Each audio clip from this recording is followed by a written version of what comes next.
বিসমিল্লাহির রহমানির রহিম। 1 cup sunflower oil দিয়ে দিয়েছি।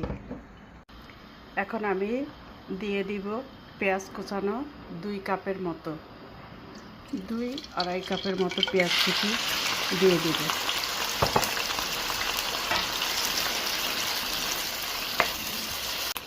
এখন আমি দিয়ে দিচ্ছি রসুন কুচানো 1 বাটি। এখন আমি দিয়ে দিব আগে থেকে ধুয়ে রাখা চাপা শুটকি।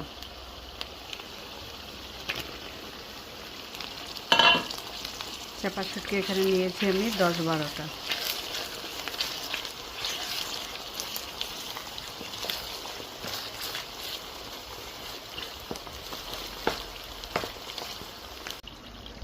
এখন আমি দিয়ে দিব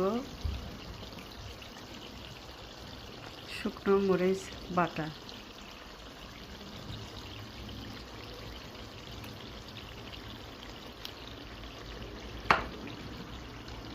যে যেরকম ঝাল খান সেরকম শুকনো মরিচের বাটা দিয়ে দিবেন।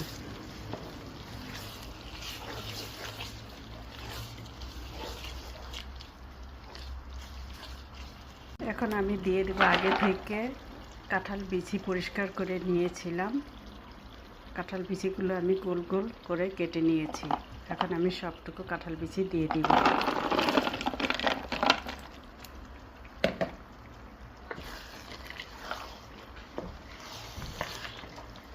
এখানে কোনো পানি ব্যবহার করব না।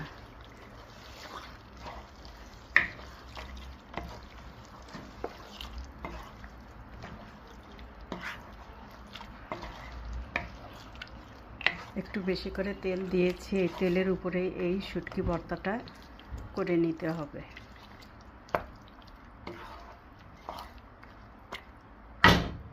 এখন আমি দিয়ে দেব স্বাদ মতো লবণ।